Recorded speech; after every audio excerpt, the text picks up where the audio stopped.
Imagine buying a peaceful lake cabin, only to have the HOA president demand you hand over the keys for her guests. And when you refuse, she freaks out and calls the police. This shocking true story will have you questioning just how far an HOA can go. This isn't just a story about a cabin by the lake. It's about ownership, boundaries, power, and the courage to stand firm against bullying. Meet David, a hard-working black man who wanted nothing more than peace and quiet by the water.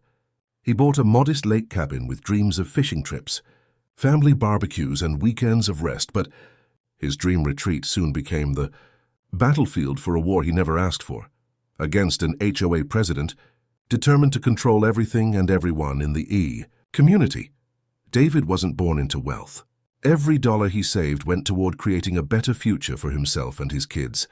When he stumbled upon a small but beautiful cabin by the lake, he knew it was perfect. A little rundown, yes, but with love and care it became his sanctuary. For 2 years, David poured his time and savings into fixing it up, painting walls, mending the dock, planting flowers. This wasn't just a cabin. It was a legacy, but not everyone saw it that way. The lakeside community was governed by a homeowners association. At the head of it all was Cheryl, the HOA president. Cheryl was the kind of person who carried herself like royalty, nose always tilted just slightly upward, clipboard in hand, and a belief that everything, from fence colors to firewood stacks, had to go through her first. At first, David tried to stay friendly. He waved, paid his dues, kept his property neat. But it wasn't long before Cheryl began testing boundaries. First, it was small things. You need HOA approval for that new paint color. Your dock chairs aren't the right shade of beige. Guests must park only where I say. David brushed it off. But then came the cabin key incident. One sunny afternoon, Cheryl knocked on David's cabin door. "David," she began with a practiced smile, "the HOA has a special weekend retreat coming up. Several of our members' guests will need a place to stay, and your cabin is perfect. Just leave the keys with me. I'll make sure it's taken care of." David blinked. He thought he misunderstood. "Wait, you want me to give you my keys so strangers can stay in my cabin?" Cheryl's smile didn't fade. "It's for the community, David. You'll be compensated with recognition, not money, not even thanks. Just recognition from her." David chuckled, thinking it was a joke. "Sorry, Cheryl, not happening. This is my place. My family's place," but Cheryl didn't laugh. Her eyes hardened. "You'll regret this." From that day forward, Cheryl turned her focus and fury on David. Suddenly, his cabin was out of compliance. His firewood stack was a safety hazard. His dock extended too far into the water. Every week brought a new warning letter, a new fine, but David refused to back down. He kept paying legitimate dues, ignored the bogus fines, and flat out refused, to give Cheryl the keys. Until one weekend, things exploded. It was a crisp Saturday morning.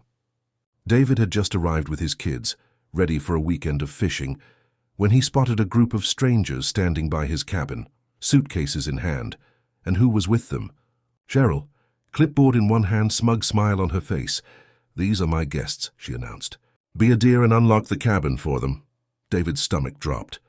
"Are you serious?" "I told you no." Her guests shifted uncomfortably, clearly unaware of the drama. One whispered, "I thought this was an Airbnb." David crossed his arms. "This is my property. I don't rent it. And I'm not letting strangers stay here." Cheryl's face turned crimson. "Unlock it now or I'll call the police." Minutes later, sirens echoed across the calm lake.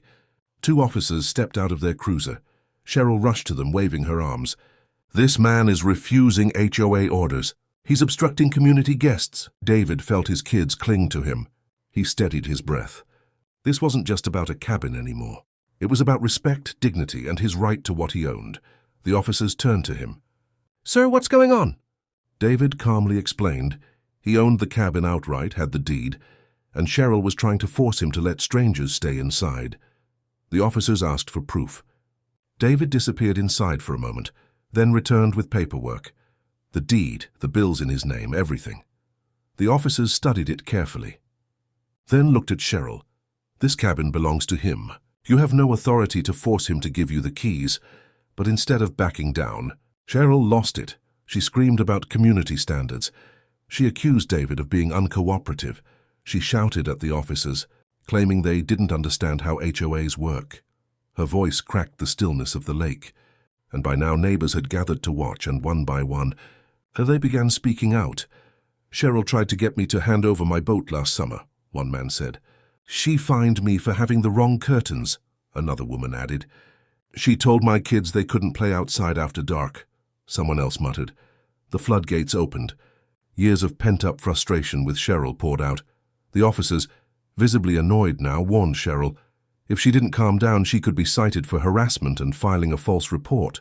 Her face went pale. Then red, then pale again. David didn't raise his voice. He didn't lose control. He stood firm, papers in hand, with the truth on his side, and this time the neighborhood stood with him. By the end of the weekend, talk of a petition to remove Cheryl from the HOA presidency was everywhere. People had finally seen her abuse of power laid bare.